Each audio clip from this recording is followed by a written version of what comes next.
The moment I saw my twin sister wearing MY engagement ring with MY Fiancé on Instagram, I didn't cry. I didn't scream. I made one phone call that would cost them $50,000. Because while she was busy stealing my man, she forgot one tiny detail. Everything was an MY name. Thursday night, 11:47 p.m. I'm scrolling through Instagram when bam.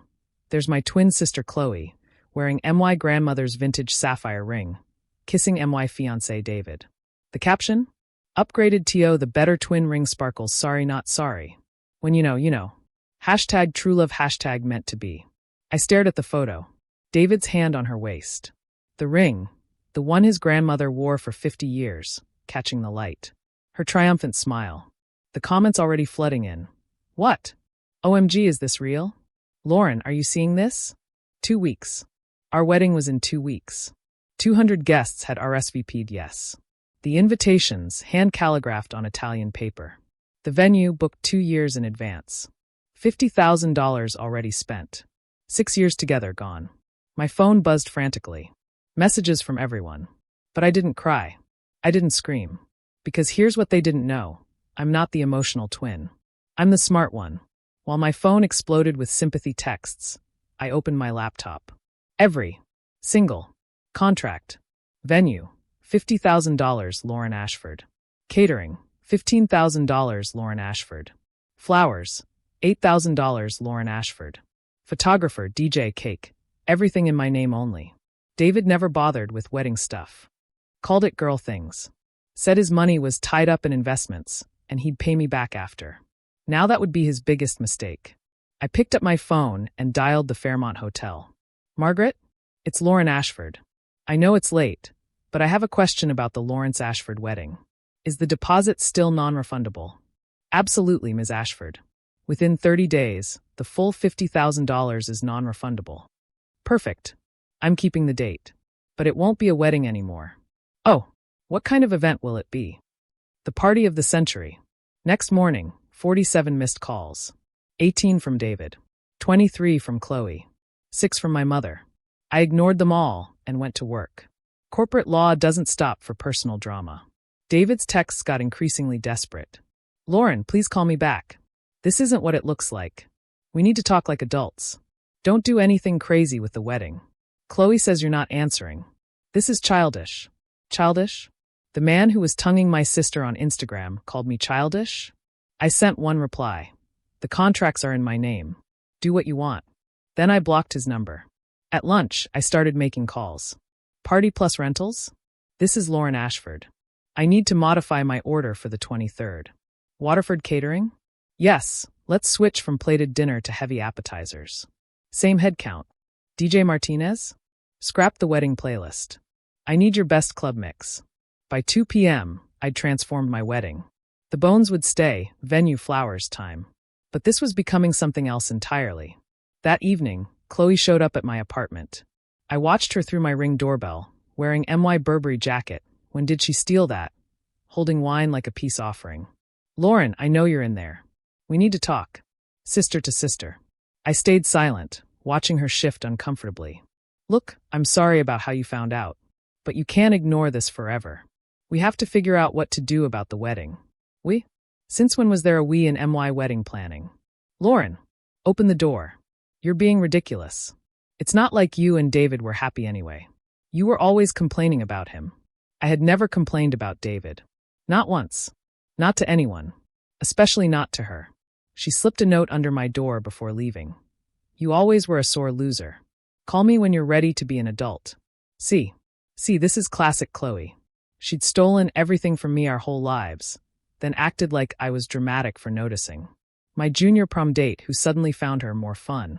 My spot on varsity tennis that went to her after she convinced Coach Miller I was too focused on academics.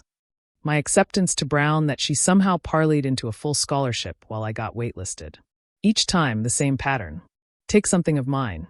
Make it seem like it was always meant for her. Act shocked when I was upset. But David? After 6 years? That was a new low even for her. Over the next week, I became a party planning machine. New programs arrived. Lauren Ashford Presents, a celebration of dodged bullets. Open bar. No speeches. Dancing required. The The signature cocktail list. Better off without him, vodka cranberry. Single and fabulous, champagne cocktail. Cheater's remorse, bitter whiskey sour. David tried calling vendors to cancel. Each one called me, confused. Only you can make changes, Ms. Ashford. The name on the contract is yours. Mr. Lawrence has no authorization. Meanwhile, Chloe's Instagram became a masterclass in revisionist history. She posted old family photos, circling her and David in the background with hearts. Even then, we knew sparkles, she'd caption. She cropped me out of my own birthday party photos. The universe has a plan, 2 hearts. My friends were livid. Becca wanted to accidentally spill red wine on her at the next family gathering. My cousin Jake offered to slash David's tires. Mom called, disappointed but not surprised. I always worried she'd do something like this, she sighed. But I told them all, wait. Just wait. The morning of the 23rd, I woke up refreshed. No tears on my pillow. No ache in my chest. Just calm determination and a spark of pure, crystallized pettiness. I put on the white jumpsuit I'd bought to replace my wedding dress. Valentino. Cost more than the dress, actually. Did my makeup flawlessly. Slipped on my grandmother's pearls, the real ones, not the copies Chloe always borrowed and forgot to return. The Fairmont ballroom looked like a dream. White roses and peonies everywhere. Twinkling lights strung like stars. Gold Chiavari chairs. It was the Pinterest-perfect wedding I'd planned, minus the actual wedding. By 6 p.m., guests were arriving in droves. Confused but intrigued, clutching programs, whispering excitedly. The bar was already 3 deep. The photo booth line was growing. The DJ had everyone moving. Lauren, my college roommate, rushed over. This is iconic. But are you okay? Never better. Try the shrimp. It's $300 a pound. By 7 p.m., the party was in full swing. People were taking shots at the bar instead of toasting a couple. The photographer was capturing genuine joy instead of stiff poses. My 87-year-old great-aunt Mildred was doing the electric slide. That's when they arrived. David in the Tom Ford tux we'd picked out together. Chloe in a white dress. Not quite a wedding dress, but close enough to make her intentions crystal clear. They stood in the doorway like they'd been slapped. The music didn't stop, but conversation stuttered. All eyes ping-ponged between them and me. I glided over, champagne flute in hand, smile perfect. David. Chloe. So glad you could make it. What the hell is this? David's face was purple. You turned our wedding into a party? Yes. Since you decided you didn't want to marry me, I decided I didn't want to waste a perfectly good venue. Or flowers. Or that chocolate souffle cake you insisted on. All non-refundable, by the way. This is insane. Chloe stepped forward, her hand possessively on David's arm. My ring, my grandmother's ring, catching the light. You can't just. Can't what? Use the contracts in my name for an event I'm paying for? Actually, I can. I checked with my lawyer. You remember him, the one who helped me set up my trust fund that you're always asking to borrow from. People are laughing at us, she hissed. No, I corrected, gesturing to the crowd. People are celebrating with me. There's a difference. David grabbed my arm. Lauren, stop this nonsense. We can talk about this like adults. Like the adults who started an affair 2 weeks before their wedding? Those kinds of adults. It wasn't an affair. We fell in love. You can't help who you love. You're right, I said, removing his hand from my arm. You can't help who you love. But you can help where you put your tongue. And you can help posting it on Instagram for my 92-year-old grandmother to see. That was Chloe's idea. Hey, Chloe protested. Oh, now you're throwing her under the bus? How romantic. Tell me, when exactly did you fall in love? During the cake tasting last month? While we were writing our vows 2 weeks ago? Or was it last Tuesday when you texted me, can't wait to marry you, babe? The crowd was watching openly now. Several phones were out, recording. Good. Let it go viral. You want to know the best part? I announced, loud enough for everyone to hear. The absolute best part?